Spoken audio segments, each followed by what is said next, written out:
Lillian, I don't think we can hear the audio. Okay, hold on. Give me How do I share audio? Go to your volume button on your home screen, and I think it should be share on Zoom or something. I don't know.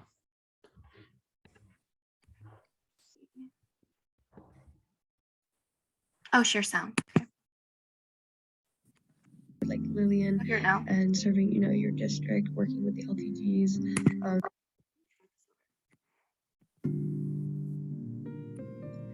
Good morning, everyone. I'm so glad you guys are here. I applaud you for taking this endeavor. First off, running for international positions can be a little bit hectic, a little bit scary, but I'm very glad that you guys are here and taking this initiative. So I will be covering a couple international positions, some things that you will know or will need to know, and things like that. First up is the structure of Key Club and your role. As you know, Key Club International is an inverted pyramid, so any officer positions are meant to support and basically serve the member, which is the most important part of our pyramid.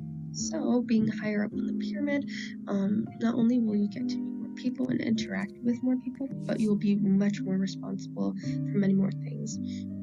So versus you being on a district board like Lillian and serving, your district, working with the LTGs, versus being a trustee or a president or a vice president, you're going to be responsible for a lot more assignments, responsible for a lot more, outcomes, but also responsible for some more work or some different work. Next up is some general knowledge that you should know. I, for one, did not know a lot of these things, so 100% go research about this, create a document, and then go ahead and create another document for all the all your campaign points, and then just make sure to update them once in a while so you can, update them with the knowledge that you find or the new information that you find as you, research consistently. But some things that you should know is some basic knowledge of the districts and Key Club International. I suggest to stock the chartering guide and the international website for district website links. So if you go on the international website and you go to the about, I believe, right? And then there's the about, and then programs and partners, and then there's international council. And then there's one more, but there's a bunch of mini tabs that you can open, but there's one with districts on it, and then go ahead and if you click on that, you'll see a bunch of all the districts on their website. So I definitely go ahead and stalk through them, go through them, also follow all the Instagrams, because it kind of helps you to see their structure, what they like to do, what they don't like to do. It kind of gives you an idea of what, how things work in international and all the districts, because none of the districts are completely the same. They all are very different. They all have different things that they like to do, some things that are the same, but a lot of districts are unique in that way, so definitely go ahead and look at that. Next is KCI partners and preferred charities. If you're a preferred LTG, if you are an LTG, or if you know the programs and partners, you have to do this. But if you're someone else who maybe is an editor, or maybe you're a district executive, anything like that, definitely go ahead and look through the partners and preferred charities, just to refresh your memory. And if you don't know about that, again, go to that same about section on the KCI website, and there should be a partners and preferred charities tab on there. Next up is board structures. A lot of boards are structured differently. You can't know them all. It's kind of difficult. But if you go ahead and know your own board structure, that's very important. If you understand your board structure, that's essential, first off. And then maybe looking at the international board structure, having the 11 trustees, 13 overall, the overview of the districts, how non-districted regions are included in that, things like that. Dues and chartering, something that you should also know about.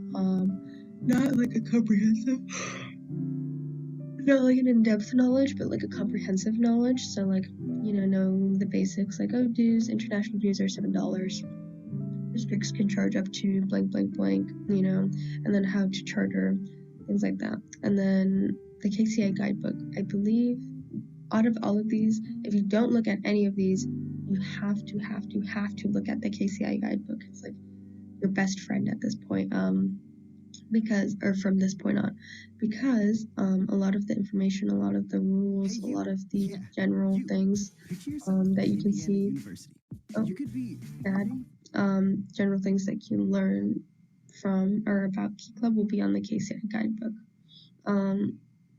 I think I read it a couple times. Some examples of the knowledge that is on the Kca Guidebook is like the roles as a trustee, or the roles of a president or an international vice president, the roles of district administrators, the roles of district governors, the roles of everyone, every position, and things like that. And it kind of goes into every single one, like how elections should be done, if quorum is not reached at international convention, etc. So there's a lot of things that are going to happen. Next up is the Kca Guidebook, next up, or last but not least, is learn how to use docs, slides, and sheets / Google Calendar. This year, the International Council has really focused on like the Google Suite. So knowing this is very essential, to most things. It's also much easier to use with the shared drives and things like that. So definitely know how to use that. Sorry, I just woke up. Here are some positions and descriptions that are available. So first up, we have the trustees. There's 11 positions for this. They are assigned 3 districts at the beginning of their term, and you are not assigned your own district. So unfortunately, you cannot have Texas, Oklahoma, but you can get every other district but that. And you can also serve on an international committee. You can serve on multiple committees, but you have to serve on at least one. And usually the picks that are given to you at the beginning are the 3 normal ones. So there's the executive committee, then there's the programs and partners committee or some form of that, and then the international, not the international global relations committee, which is, again, there's going to be some form of that. So there can be multiple, forms of these committees over the years. Like a couple years ago, it was not called global or partners and programs. It was called something completely different, but that's okay. It'll have the general same feel for both of the committees, or like what you're doing. So yeah. And then trustees are essentially like LTG. So if you are a past LTG, or if you are an LTG right now and interested in running as trustee, essentially the same thing, pretty much. You're just doing it on a wider scale. So you have like LTGs that are being liaisons from their district to their clubs. Trustees are basically liaisons from international to their districts, and you're just doing it on a larger scale, and you're going to help your governor more. I think that's the only difference, is that instead of like helping like multiple presidents, you're going to be helping your governor, scheduling calls, doing work for them, anything like that. Next is vice president. As vice president, it's their job to chair the global committee and to be a part of the executive committee. The vice president is also in charge of taking meeting minutes, so that's something you want to consider if you want to be vice president. Last night, Melanie was clicking away during our entire board meeting, and it was very intense. But in the event that the president is unable to perform their duties, the vice president will take over. The vice president also serves as a representative for the president if they're performing other duties at events. Last but not least is the international president. The president is like a general supervisor of all the work that happens at KCIA level. They preside over all our meetings as well as the international convention, just like a governor would oversee their district convention.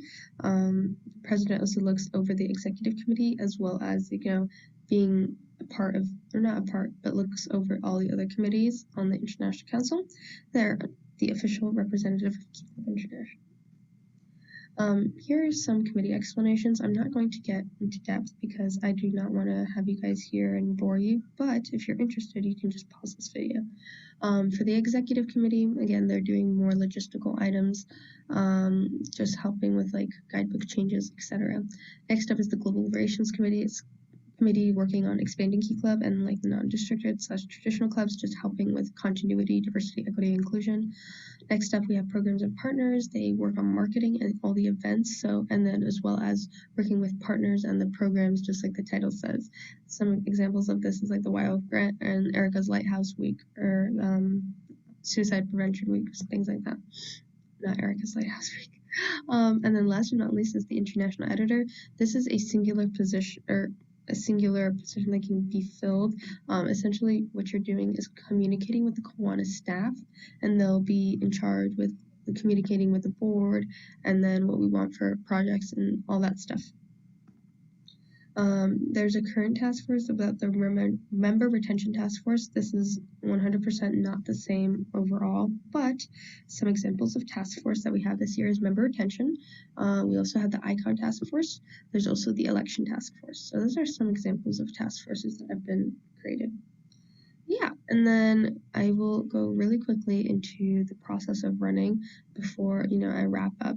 But one thing is that as you run during icon, since it's going to be in person, what you're going to do essentially is that there's caucusing rooms. You'll have a couple minutes in each room.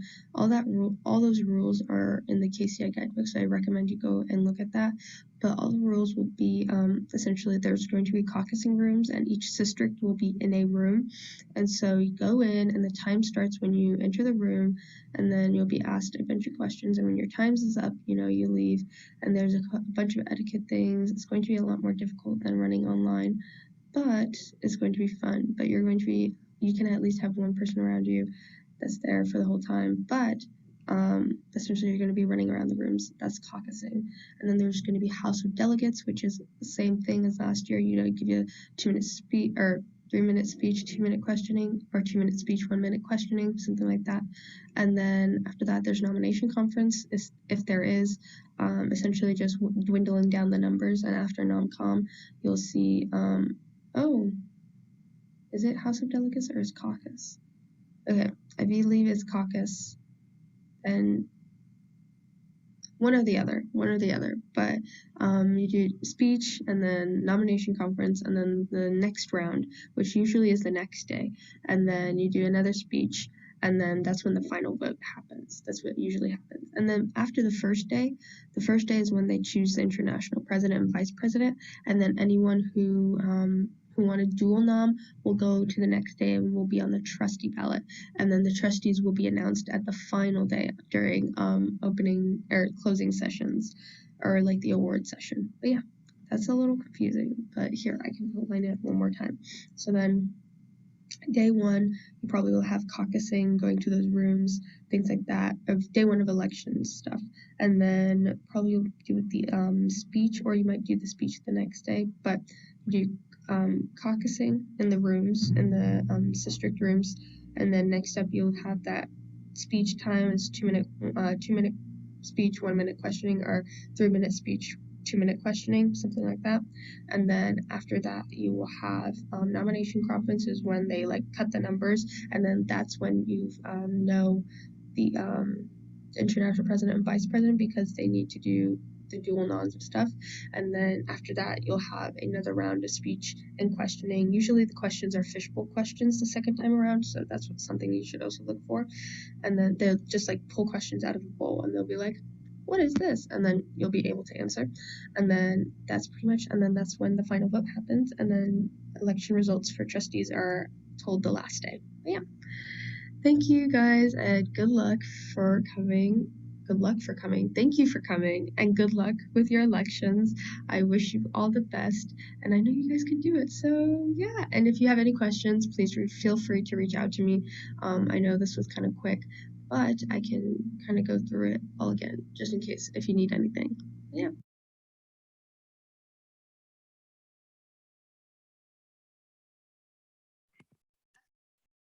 Aaliyah, and Aaliyah's actually here. So if y'all have any questions about running for international, IT, IVP, IP, anything, and we have our IVP here, so y'all can ask away. Hi! If you guys have any questions, we're here.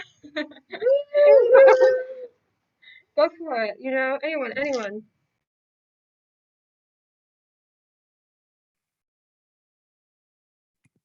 Okay, I'll ask. Can you explain dual nom a little bit more for us? Okay, so do you guys want to go for it, or? Okay, okay. Alright, so dual nom, essentially, let's say we have a president or a vice president, oh my gosh, candidate, right? And if they end up like losing that vice presidency or presidency election, essentially what they can do is go down to the trustee ballot, so they would still be able to serve on the international board, but not as president or vice president, but they would go down to the trustee ballot. So essentially what happens is that the election, the first time, they have the voting, the president and the vice president will be like elected, and then whoever didn't win, if they applied for dual nom before the election started, they would be able to drop down to the trustee ballot and be added to that like group of people that will be elected the next day.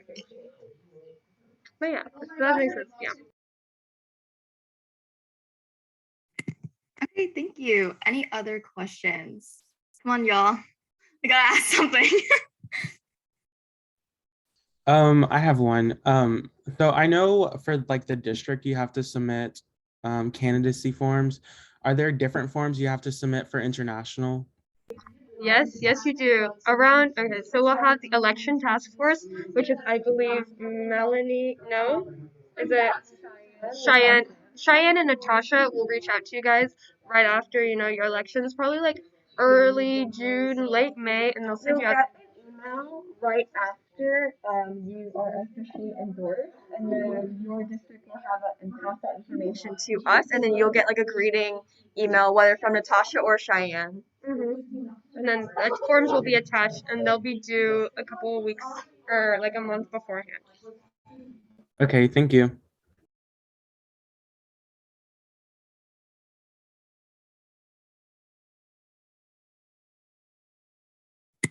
Any other questions? Selma! Hi. What are iBoard meetings like? Fun and busy. Yes. Y'all all look so cute on y'all's Instagram stories. Thank you. How are you guys? Good.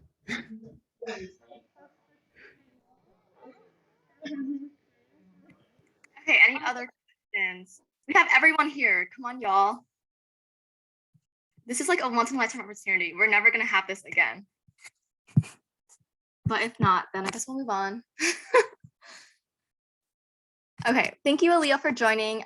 If you're busy, feel free to leave. We're just gonna go into all the staff stuff. So yeah, thank you so much for your video. I know you filmed it at like 7 a.m. So It was actually 4. There's a couple of people that were very loud, so that's why I was yawning a lot. Sorry, guys. I tried filming it the night before because there was a lot of people that were loud. So I was like, I'll do it a little later when they like stop, and I fell asleep. So then I was like, no. But yeah. okay, well, thank you for that. We love that video, and I'll send out the video to them as well and the presentation if anyone's interested. And as always, Aaliyah did give her information in the presentation, and can you put it in the chat as well? So if you all want to email or text or call her, that's there as well. But we're going to be moving on to staff. So this is basically going to be like a Q&A. Y'all are going to have to unmute and ask questions. I know it's scary, but we're going to have to do this. So either type in the chat or unmute and ask questions about running for staff. But we're going to start by just quickly explaining our positions, and then we can also explain the running process. And Kelly, you might have to help us a little bit about this because none of us have ran in person. So that's why Kelly's here. Oh yeah, and Kelly is our amazing assistant district administrator. Kenyon's not here right now, but Kelly is, so she'll be helping us with that. So yeah, I'm district governor, meaning I'm the executive officer of Texas, Oklahoma. I mostly work with the LTGs, so our 40-ish lieutenant governors. And so my job mostly consists of communication, whether it be emails, phone calls, or like talking to my administrators. I don't have a lot of communication with clubs. So, if you would rather talk to LTGs as opposed to clubs, this might be more for you. And on a monthly basis, what I do is I send out a monthly update, which contains the monthly report that I make every single month, along with the committee report, which I also make every month, And then my updates have whatever is from international and whatever I need y'all to know for that month. And then on the 5th of every month, the reports are due. So after that, between the 5th and the 15th, I'm usually grading. And so I grade all the LTG reports, which I like just make a little Google Doc for, and I give them feedback on how to improve and how to, communicate with their clubs better and all of that stuff. And then I also have monthly calls every single month. Well, I have them every other month mostly, but my monthly calls are always open for everyone every month. Some months I have monthly calls with every single LTG. So that's a little bit difficult. It's really tiring talking. I mean, it's fun, but it is tiring having to call every single person. And so calls every month. And then I also submit monthly reports to international every single month, which is similar to LTG reports. And that's just like a little form, a little Google form. And I submit that to international. And then every few months, I have a call with the international president and vice president as well, similar to how LTGs have calls with me every month. And then I have calls every 2 weeks with Aaliyah, our IT, and we just catch up on everything that's going on in TO and then in international. Obviously, this is going to change as the new international board gets in and the new staff gets in as well. So it's not going to be exactly the same. You might not have as many calls, you might have more, you might have less. So it just really depends. And I send a lot of emails. So you're going to have to really nail down on your emailing skills if you want to be governor, because it's a lot of emails to LTGs, to regionals, to everyone. And hold on. Sorry. And yeah, so that's basically all I do. And committees, I'm on K-Family, Rec, and Governor's Project. And so those are the 3 committees that I work with the most. And yeah, that is basically all I do. We're going to go into caucusing and tips, not caucusing, to running and tips after everyone else talks about their positions. So yeah, Gina, go ahead. Hi, I'm the district secretary. So my duties just really are monthly reports. So I grade all secretary monthly reports. I send feedback to secretaries after grading all these monthly reports. And then I take those monthly report scores and add them with the district editor's points for newsletters. And that's how we come up with the top 25 clubs. And then besides that, I also handle all the COCI, which is the contact information for club officers.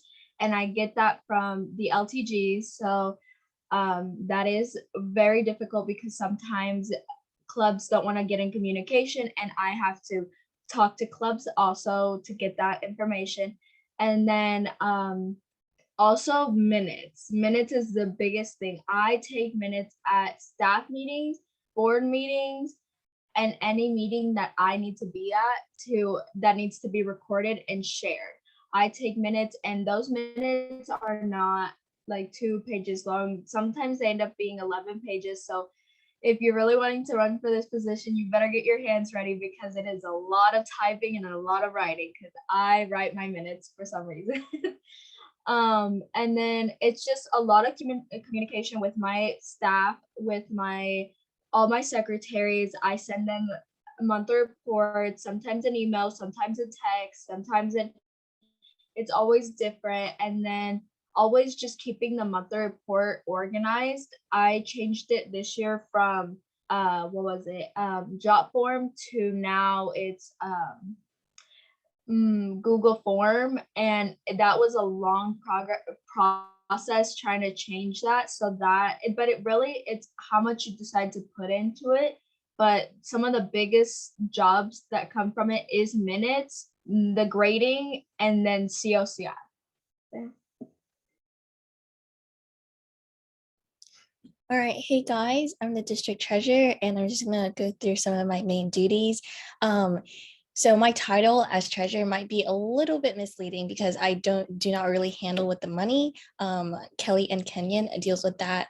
But some of my main duties are encouraging clubs to update their MUCs and dues. And then I create monthly club standing reports to the board to report what clubs have updated their MUCs and what clubs have paid dues and how many members they have. So I do all of that. And on top of that, I also encourage clubs and assist clubs to apply for the WOW-F grant. And then at the middle of the year, I would send tons of emails to club advisors about delinquent dues. So like if your club hasn't paid their dues by a certain date, then like I would have to send out that email. So it is a lot of emailing, especially like communicating with club advisors. I do that a lot. And I also help clubs with fundraising. I also assist LTGs with fundraising. So this year I made a video for the LTGs to use to fundraise for LEDCon. And then some of the other duties I have is to be involved with committees. So a committee that I'm really involved in is membership, but I'm also involved in district project and governor's project. And then there's a lot of club communication. So I have like a little group of treasurers that are in my remind, and I would just send out information to them and talk to them, hold office hours, and just help them whenever they need to. Another big part is LTG communication, because to get all of your information out, of course, you would need the helps with LTGs. So sometimes I would send board emails to LTGs notifying them when I need them to distribute. And then last but not least, attendance is a big part of being district treasurer. You have to be present at LEDCon, all of the staff meetings, and SUMBO, WINBO, the board meetings, and LTG training. But yeah, why you should run for DT, first of all, is really flexible. Flexible, like I wouldn't say like you do less than the other staff members, but I just say that you would have more flexible time to do some other stuff and pursue and like what you want to do. So for instance, this year, I did create that fundraising video, and I'm creating a fundraising guide. And then I also changed the club standing report from like a Word document to a spreadsheet format. So yeah, there's a lot of flexibility you can do on your job. And then you can learn a lot of skills. Like I learned a lot about spreadsheets, emails, graphic design this year that would be all really be really helpful. And of course, friends and fun, Key Club. But yeah, that's all for me. Hey y'all, so I'm the district treasurer, and as district treasurer, my job is kind of like to be the TO bulletin board. And basically every month I grade assignments from club editors, which includes the articles, this like personal statement kind of thing known as HOTOs, answers to a bi-monthly video of the month that I post, photo submissions, newsletters, and finally like a little like letters to the editor, which is basically kind of like a pen pal thing to me, which is probably my favorite part. But other than that, I also grade LTG newsletters. And other than the grading portion, well, I think one of the main part of my job is to produce the Texo Key. The Texo Key is kind of like the district newsletter.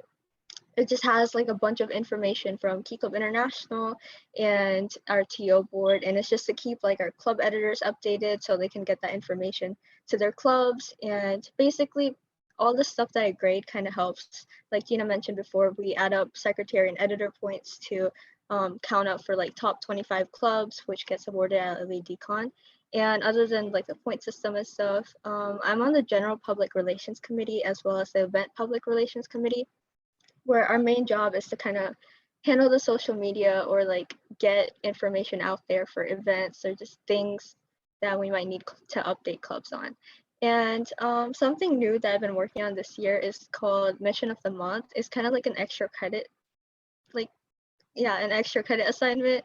It kind of just pushes like not necessarily just club editors, but like members to kind of go above and beyond their role and like keep like their club role and kind of reach out to like, for example, a Kiwanis member or maybe somebody who works in one of our Key Club International projects and kind of just like learn more about it, because it's just kind of following the essence of what we do here as key clovers. And yeah, that's about it. Hi guys. I'm a CL, so a lot of people think CL is really easy. And honestly, it is for a couple months, but now it's starting to get really hard. CL, with CL, I kind of did it because I like the way that it's kind of laid out. And also I really like LEDCon, obviously, but the main thing for CL that you have to realize is that you're organizing and planning this like huge event. It's not really like a party plan type thing. Like you don't do the decorations or anything. You don't do any of like you aren't planning the welcoming stuff. That's obviously the welcoming committee.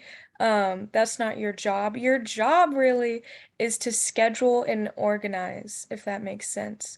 So right now, I've been scheduling forum times, making sure nobody's like um in the wrong place at the wrong time, making sure nobody's double scheduled. You also have to make a bulletin. If y'all saw that on the website pages, I guess. Oh no.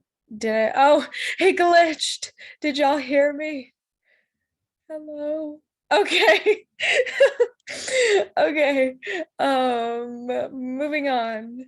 Bulletin, forums. Oh, you have to do the forum application thing.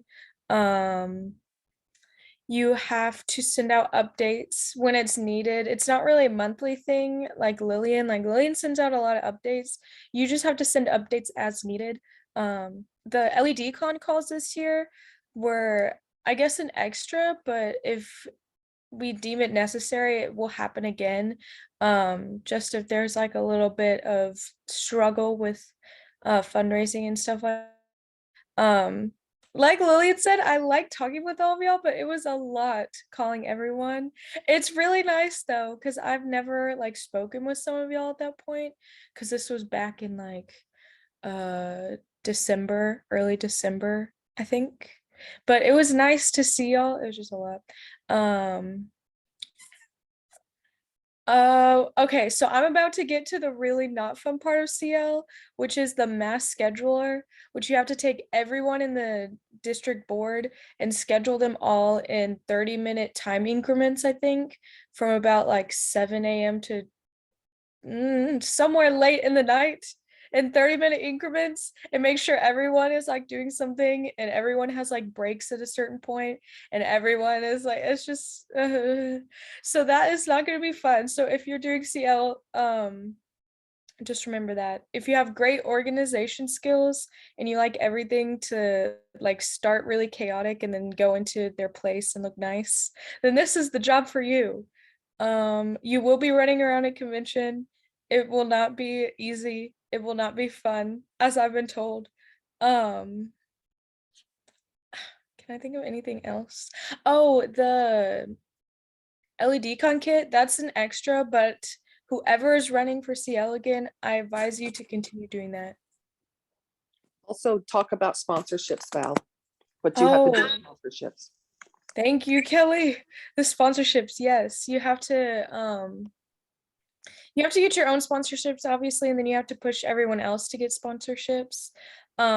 You have to get all the logos and then make like, if they're platinum or whatever, you have to make a slideshow like Caitlin did last year. You have to basically teach all of the, oh, what is the chat?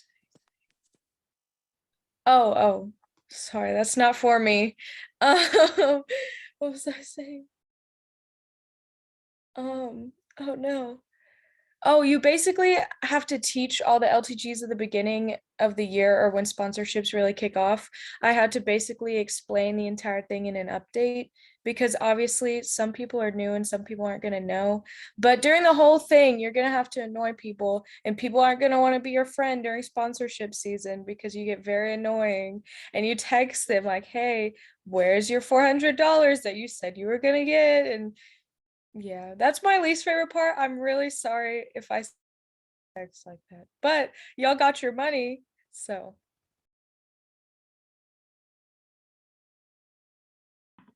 Hi guys, my name is Noah. I'm the district tech producer.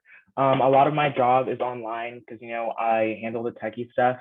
A big part of my job is handling the social media, but I usually do that with the GPR and EPR committee because that's also their job. So I have a group chat with the chairs and we talk about like the posts that we're going to make and we divide them up or like we help each other out with them. So I'm not directly managing all the social media by myself, and all the posts on there aren't usually, well, a lot of them are me, but not every single one is me. So apart from managing the social media, I also make videos for, well, I haven't made a lot of videos this year, but I'm supposed to make videos as tech producer. In the bylaws, it states that you're supposed to make a theme release video, then you're supposed to make a decon opening video, like a ceremony opening video at this show, and then you're supposed to make a decon recap video. So as tech producer, you do have to have a lot of like online editing skills, and you have to know your way around a computer, not necessarily coding because I don't know how to code at all, but you do have to know like video editing softwares. Canva is a really big platform that I use like daily whenever I'm doing tech producer stuff. And yeah, so additionally, one thing as tech producer that a lot of people think that I do is like directly manage the website, but I don't usually directly manage the website. This year, I would like collaborated with Kelly on managing the website. So we had like a meeting or two about the website, discussing like things that we wanted to do. And then I would send her things that I felt will need to be updated, and then she would update them. And so at the beginning of the year, I had like forms for updating all the LTGs and stuff. So you won't be directly editing the website unless that does change next year, but you will be doing a lot of things in relation to the website, if that makes sense. In addition, you do have to attend all the yearly Key Club events, Sumbo, Winbo. There's a training right after you get appointed, and fall staff in the fall, and LedCon. I'm not sure about LTG training, but we'll move on from that. And so you are collaborating with a lot of people. I feel like that's also a big part of tech producer because you have to be independent in a lot of ways, but you're going to be getting a lot of submissions from other people on what you should be doing, I guess. So like if somebody, like we have different committees on the Texas Oklahoma District Board, and if they want to like have something on the social media or they want to post something on the website, they're going to go to you since you are like the middleman in that kind of situation. So be prepared to communicate with a lot of people in that way. But yeah, those are mainly my jobs. Oh, also I forgot a big thing. You have to create some marketing packages. The last one I created was for LedCon, and basically it's just like a lot of colors, graphics that you can use, fonts that you should use when you're talking about LedCon and marketing. So you have to do those as well. And yeah, the biggest part is like social media and the website. So if you're interested in that, or like if you're and I have to grade awards. I forgot about that too. So we have a new award this year, Outstanding Webmaster Award, and that award isn't in the bylaws yet, I don't think. So apart from the Outstanding Webmaster Award that I have to grade, you also have to grade the Distinguished Website Award. So people will submit links to the website to you, and then you'll go through them right before LedCon. You'll grade them, and you'll give 3 outstanding websites, and the rest that meet the requirement will be getting Distinguished Website Award. So that's also a big part. I'm not grading monthly like district editor, district secretary, thank God, but like it does come closer to LedCon. So yeah, I think that wraps it up pretty well. Thank you, y'all. And one more thing about governor that I forgot to mention that's very important is you preside over all meetings as governor. So all board meetings, all staff meetings, LEDCon, you preside over all of that, meaning you also have to plan all those meetings by making the agenda and sending that out 2 weeks before, and making the mass presentations, which are just so much fun because they're like 300 slides and like they are very stressful to make.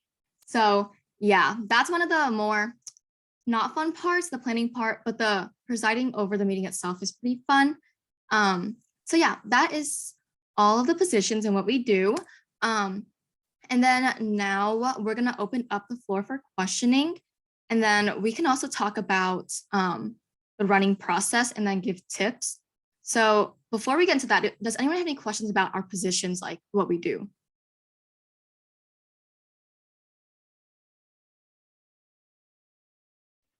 I can go.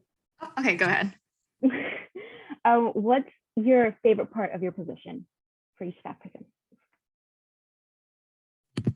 Okay, well, my favorite part about being governor is getting to work with all the LTGs. I think it's a great experience getting to work with people like your age that are like as motivated and like wanting to do better. And so that's a lot of fun for me. And yeah, board meetings are always fun and meeting new people. Okay, I have a question. Okay, so Lillian, I know you said you have like a lot of meetings with LTGs and like you send out a lot of emails. So do you get like burnt out and like how do you deal with that basically? Yeah, so I do send out a lot of stuff. I make a lot of stuff in general. So it does get really stressful and I do get burnt out. But what I always do is after a big thing, I always take a week break. So after board meetings, I take a week off. After like grading, which I usually finish like the endish of the month, I take a week off. So between the 1st and the 5th of every month, I'm not doing much Key Club. But you know, it is difficult because I feel like in governor and a lot of other staff positions, the work is like kind of endless. Like it's like you're never really done. You're always having something else to do, even though like, you know, you're doing everything, but you're not done. Like there's still more stuff to be done. And so it can really take over your life. So it does get hard sometimes, but it's important to take breaks when you need it and sometimes just not deal with Key Club right now and come back to it later. Does anyone have any other opinions about, you know, burnout in your position and all that?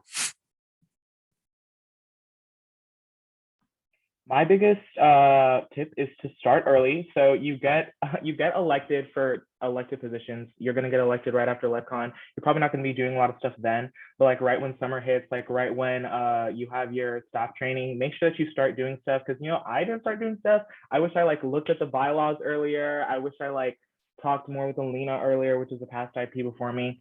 But yeah, start doing stuff early because when school starts, especially if you're going to be a senior, which a lot of like once you get higher up, a lot of people are seniors, but like especially if you're a senior, start early and try to get stuff knocked out. Look at the bylaws, make sure you know what you're doing. Like if you don't know what you're doing, things are going to come up and you're going to be like, oh my gosh, I have to do that. So make sure you know exactly what you're supposed to be doing and when. And especially once you get appointed or once you get elected, we're going to be here to help you with that. But yeah, make sure you start early because that will help you avoid burnout since you're not doing a lot of stuff during the summer.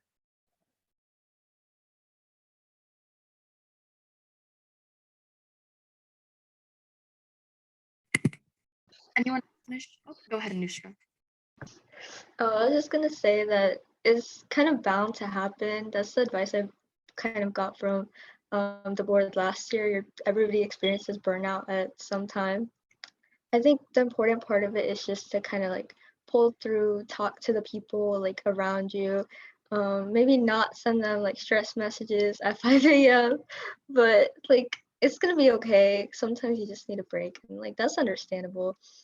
Yeah. So yeah, that's about it. My little advice, even though I don't get as much burnouts as the others, is that just use Google Calendar and plan like when and what time you will do Key Club stuff. Try to like work on a little bit of Key Club stuff each day so that you know you don't do it all at once. And yeah, and if you're ever stressed out, I strongly encourage you to just call one of like the staff members or just any of the board members to do work together. That's always like really encouraging and fun.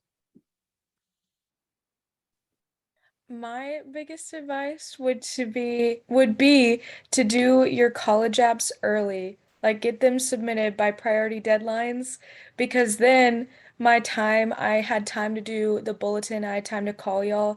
If I waited, it would have been a disaster. So please, if you're gonna be a senior, do your college apps early. Yes, what she said, do them early because they will bite you in the butt. And especially with like having to do so many things like I don't know, just for different staff position. And this doesn't even go for staff position. This goes for any like board position. You will have a lot in 1 month. So try to get everything started. This is what I always tell my secretaries when filling out the monthly report. Start as early as possible. Just put in a little effort, put in a little things, and then just go through the month adding things until finally you're ready to submit it. So I just say, take it little by little and don't be afraid to ask for a break, because sometimes you will need it or you will break down.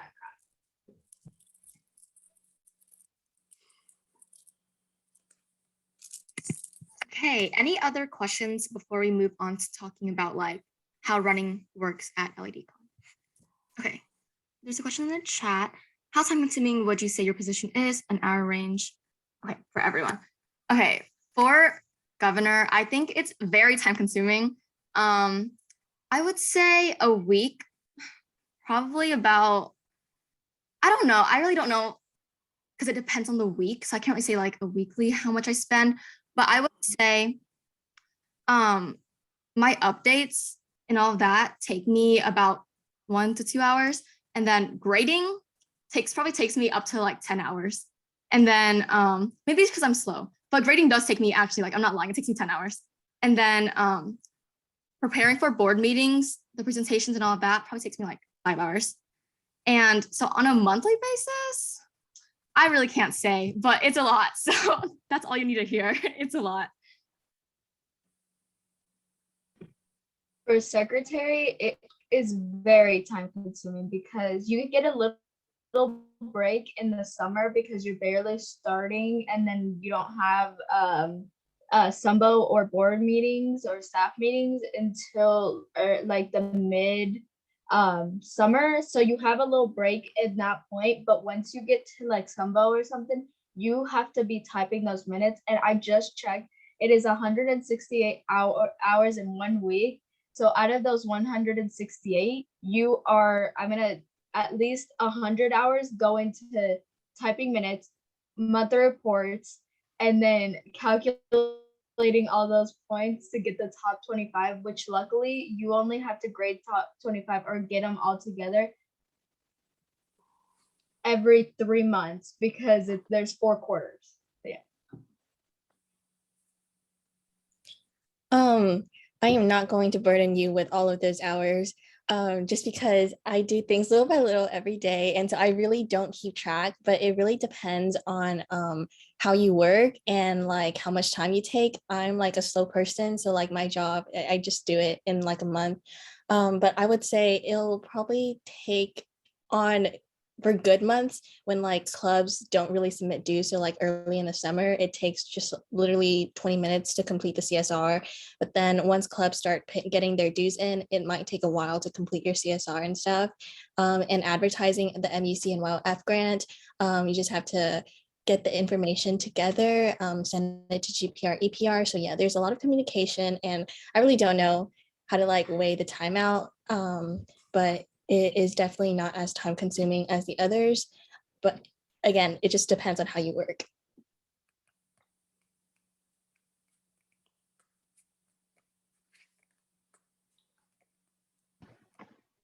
Okay, so with like editor stuff, I think it just depends kind of like when or where you are in the month, because like let's say the week of like, well, editor assignments are usually due on the 5th, but I usually grade them the week of like the 20th, so I can get them, well, I haven't done usually for the 20th, so I can kind of get them like their feedback before the next deadline rolls around. But some months are more like they're busier than others, especially if the Texo key is coming out that month, since the Texo key comes out every 2 months. So it's kind of just having to like the same thing with what the others said. It's kind of like having to plan ahead. Like college apps week was not it, because college apps, Texo key, everything due on the same day. That was not fun, but we got through it, and I think that's what matters. It's kind of the same thing. You just gotta like manage your time. Some weeks are gonna be heavier than others. I don't really know how many hours I spent. I think I'm more of a like, if I sit down to do something, I like getting it done that day kind of person. But I think it's different for everybody. Just kind of depends on your speed.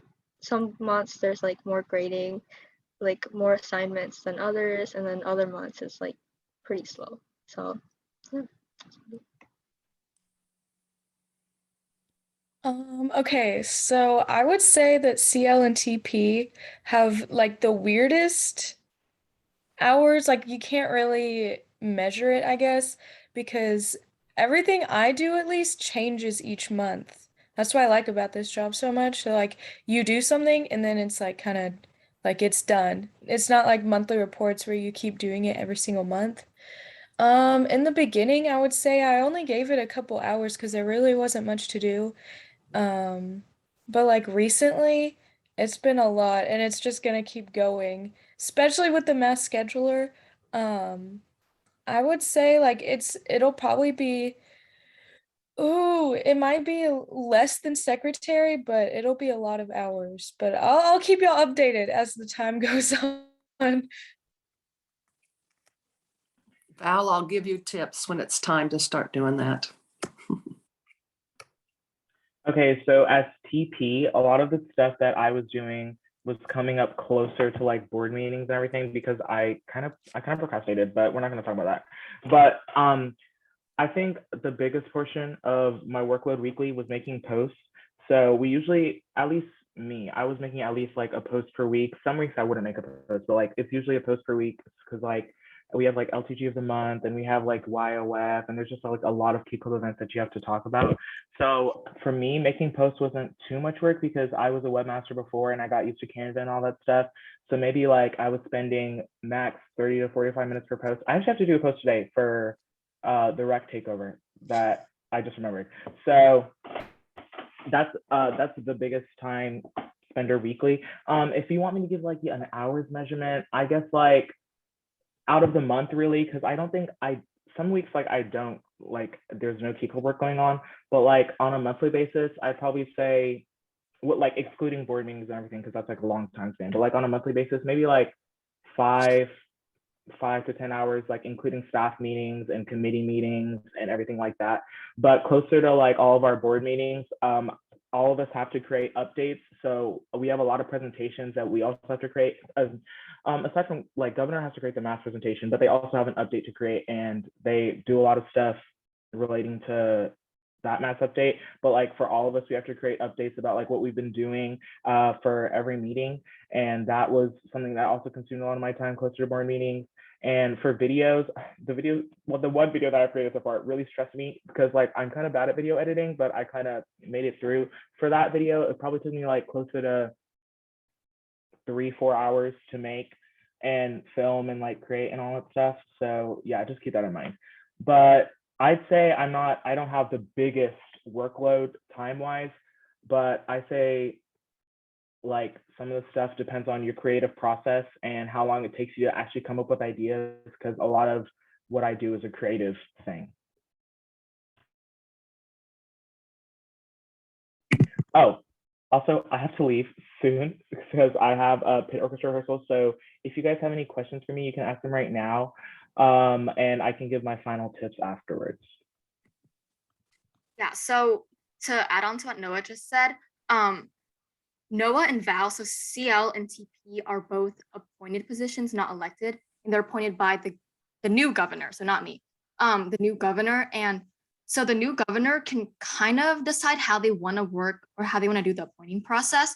But the general one is to, you're going to go through an interview with the governor or with the governor and Kelly, or with the governor and staff. It really depends on what they want to do. And then, or you still have to submit all your paperwork and stuff. And then you have the interview with the governor and then the governor chooses. So yeah, no caucusing, they're just appointed. So Noah, do you want to give any tips about interviewing or about submitting your stuff for TP? Yeah, so for TP, what I had to submit last year, I had to submit, I think, 3 different graphic ideas, 5 photos, and 1 video. So the one video was like a overview of like Key Club and why you should join Key Club, basically like a Key Club promotional video. I say start early for that, like create a script, know what you're doing. Like if you're having any other people involved. For my video, it was just me in my room and I was editing on Canva. So I feel like that worked for me. What works for you might be different.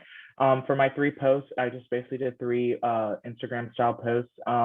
If you like graphic design and like working with Canva, that's going to be easy for you, which you should like, because a lot of what you're doing is Canva based.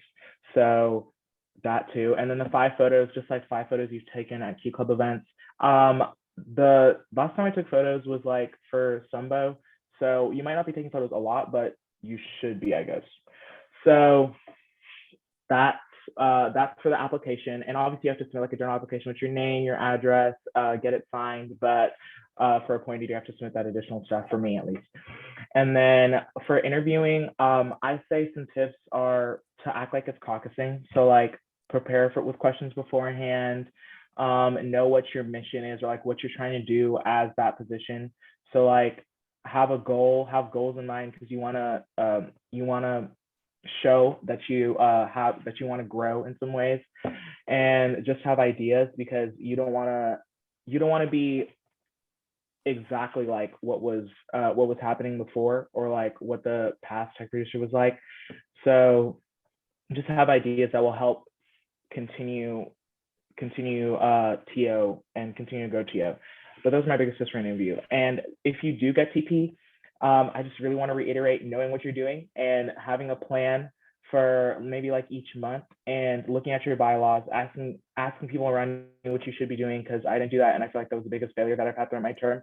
So make sure you know what you're doing, have a plan monthly, and while it is like very independent, I guess, and very much dependent on what other people want from you, just try to have a structure yourself based on the bylaws and what's like you're going to get from me if you do become tech producer. But yeah, thank you guys so much for coming to this call, and I'm going to head out. If nobody has more questions, I'll type my number in the chat. But yeah.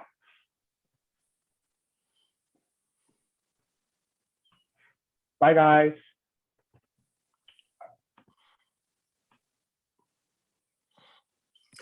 Hey, Lillian, why don't I go ahead and go walk through the caucusing part, since nobody's been to a live LED con before. You did yours online through a Zoom, and it's a little bit different. So if you don't mind, I'll walk through how that all works with the House of Delegates and everything, okay? First of all, I want to give a shout out to everybody who's actually showing their picture. You're up, you're bright-faced, you look good, you got your hair done, unlike my bedhead here. So for those of you who are not showing your faces, you must look as bad as I do today. So don't be scared. All right, so first of all, the caucusing. When you get there, you're going to have, we'll have a meeting on Thursday night, maybe Friday night, about what to expect when you get for Saturday. All day long Saturday is going to be caucusing, where you will go to different rooms and give a little short speech. And I think it's a 2-minute speech and 3 minutes worth of questioning from people. And they can ask you all kinds of questions, and sometimes people get mean and sometimes people don't. We try to keep it nice anyway, but maybe they'll ask hard questions that you might not be prepared for. So that's number one, is be prepared and know what you plan to do for the office that you are going to be running for. Have your own, in your mind, your game plan, what you want to see happen during your term. After you get through the caucusing, and you'll go from room to room to room, and it depends on how many people we actually have show up for LEDCon, but we'll split them up by regions. And for regions that don't have a lot there, we'll probably put some together. For example, region 12 is usually pretty good. That's the Houston area. And then region 7, which is the Fort Worth area, they usually do pretty good. But the Dallas and Garland area, they usually have a lot of people, but they're split up by divisions in different regions too. So we'll probably put those all together as well.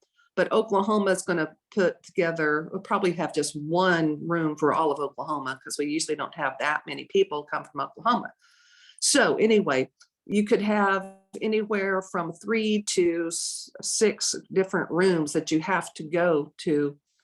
And you go, we'll give you a schedule of when you go to which room, and you just go in, you walk in, you're allowed to take one person with you to basically hold your hand so you're not scared.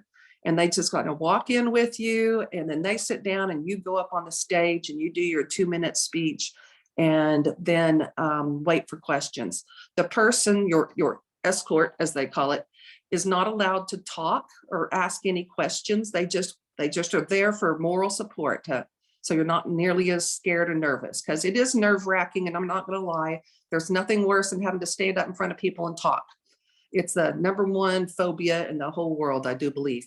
So after you make it through caucusing, depending on, we will take votes.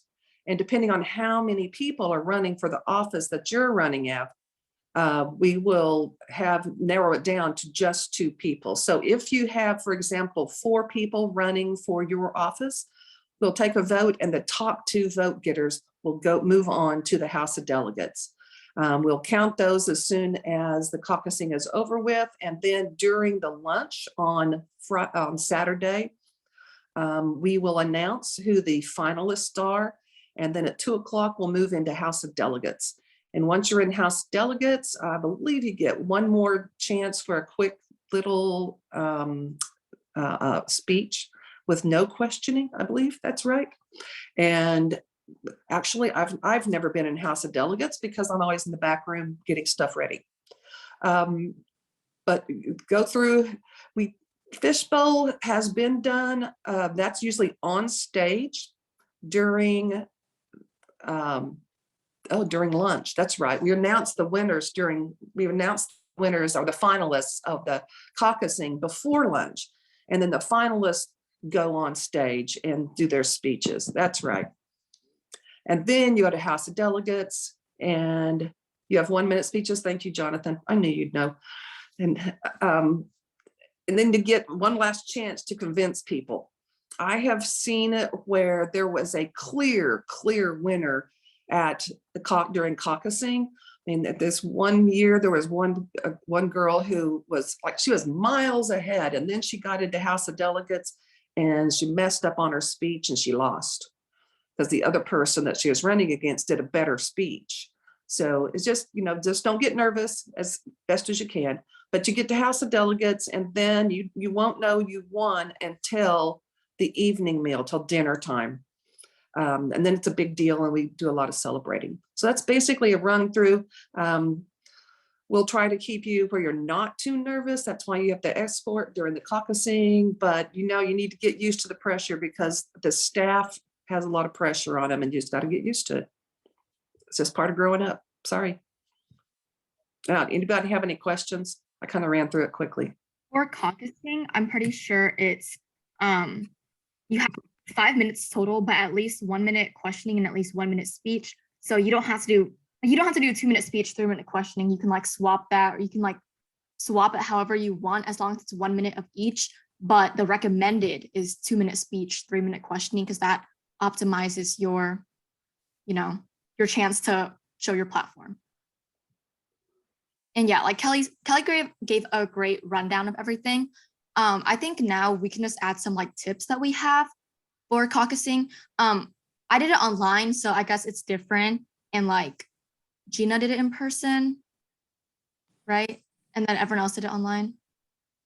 So yeah, but my biggest tip is for caucusing, that's when you're really wanting to show off your platform. So you're really wanting to give them everything you have to offer. For a governor's project, the governor's project is so important. I cannot stress this enough. It's one of the most important aspects of your campaign. You will get questions and questions and questions and questions about your governor's project. So you need to make sure you really know the ins and outs of it. And then a big thing for governor is, what are you bringing that's new to Key Club or to the board? You have to have something that's different. It can't be something that I did this year or Korean did last year. It has to be something that you're doing because it's your thing. For me, that was my point system for the LTGs, and I got so many questions about that. So make sure you have your new aspect and know what that aspect is bringing. And then for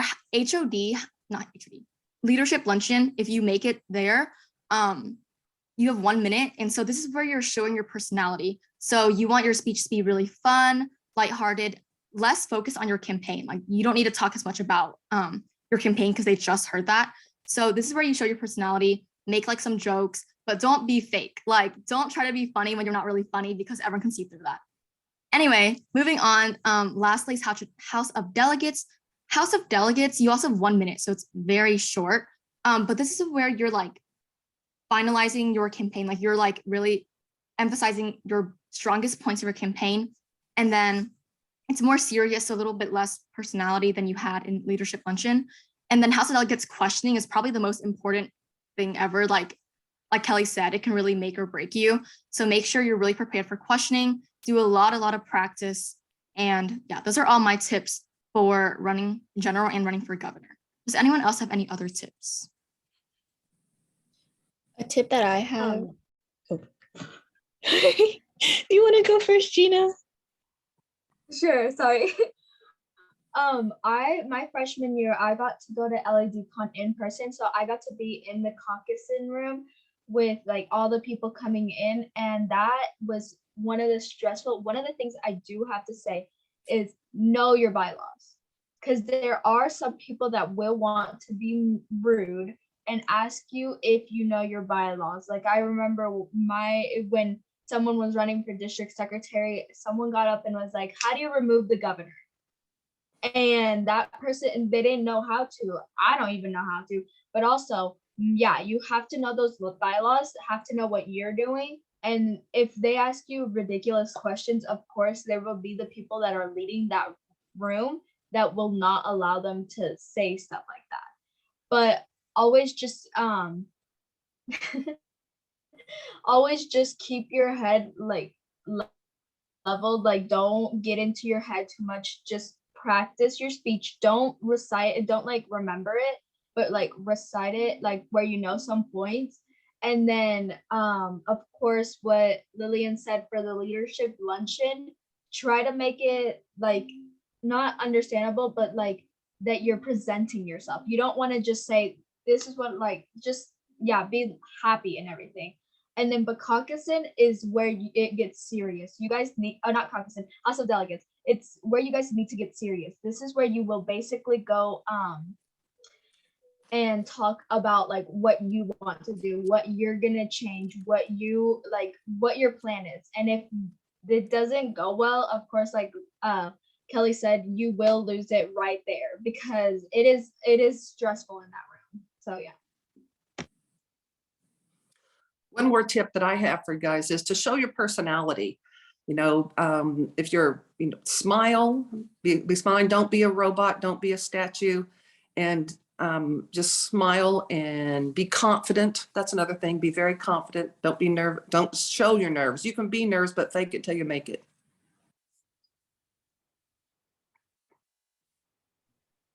A tip I have is to like make a Quizlet of like the possible questions that you can think of for caucusing. So some of the questions that I thought of is like, because since I'm involved with some other stuff, I kind of had questions like, oh, since you're involved with other stuff, like how would you focus on Key Club? So prepare to answer questions like those. And as Gina said, prepare to answer and to knock down those really mean people's questions. And then another tip is just to really show your personality and charisma. Yeah, as they said in the group in the chat, Alina sang Old Town Road during when she ran. But another thing is to maybe like, you don't really need to like prepare. Yeah, you need to prepare like a lot before the leadership luncheon. I encourage y'all to kind of just show like your experience and your fun like on spot. So last year I kind of connected, well, last year I filmed a video, but like during my caucusing, I connected with like the keynote speaker. I was like, hey, like I made jokes that the keynote speaker made. So really show that you're engaged and you're involved in everything, and you should be fine. And one thing that I was gonna add as well is to have an interesting speech. Like, do not start your speech by saying, my name is Lillian Tai and I'm running for district governor. No, that's an immediate no. Do not do that. Think of something cool like they're talking about in the chat. Alina, like 2 years ago, she did like a parody of Old Town Road, and that was when Old Town Road was like really popular, so everyone like loved that. And then another big thing in your speech is do not spend multiple sentences talking about your qualifications. As much as you think there's such a big deal right now, in like the grand scheme of things, they're really not. You could honestly, if you have a really good speech in like questioning, you could win governor from being a president. Like you don't have to flex all your like, all your current positions and stuff, because that just takes away time from you expressing your platform and what you have to offer. So I would say to say one sentence, like, my name's Leanne Tai and I'm a current LTG and running for governor or whatever. I mean, don't say it like that, but like say one sentence of like what you are right now. Do not spend all your time flexing. That's not what they want to hear. And then also, oh yeah, during questioning, if you don't know an answer to a question, don't answer or say, I don't know. Always try to just pull something out, like just say something random. Try to make it seem like you know what you're saying, and confidence really is key. Even if you don't know what you're talking about, or you're just like, just say something and sound confident and they'll probably believe you. So that's how I made it here. I'm just saying random stuff. But yeah, those are some more of my bigger tips. Anushka, do you have any? Yeah, honestly, I feel like it's just a big thing about just kind of letting your personality like shine through. I think during my my luncheon one, I just used a heck ton of like really bad space puns to the point where it was like so painful that was kind of funny, but it worked, and then it's just caucusing is a lot about like thinking on the spot. Like you just gotta go in there, they're gonna ask you a question, you might have no idea how to answer that question. I remember during my caucusing, they completely, I think it was Noah who completely stumped me with a question, but you just gotta like make something up, and you have to sound so confident. Like if you believe it, you can make them believe it. So honestly, it's just about letting like who you are shine through, and they're gonna like you as long as you're confident in what you're saying to them.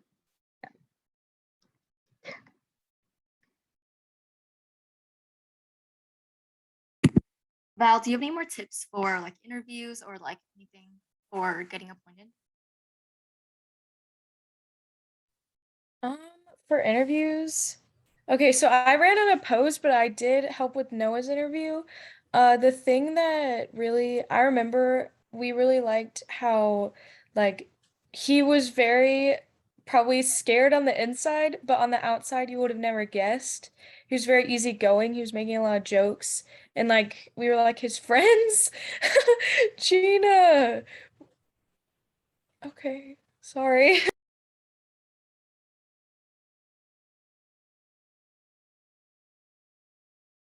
That wasn't directed towards you, Val. It was directed towards Dylan. Oh, okay. I was like, dang, really? Everything I'm saying is bad. I was like, dang, guys, y'all really don't like what I have to say. But yeah, that's it. He was just really nice. I'll add that for the appointed positions, in my opinion, and I see it year after year after year, I prefer somebody that has the skills over somebody that has the personality for those. So when I get involved with the governor of doing the interviews, I always look for somebody that has the skills and shows the skills off more. And so if you're going to run for either the tech or the CL, then you need to really show off your skills and how good and creative and innovative you can be.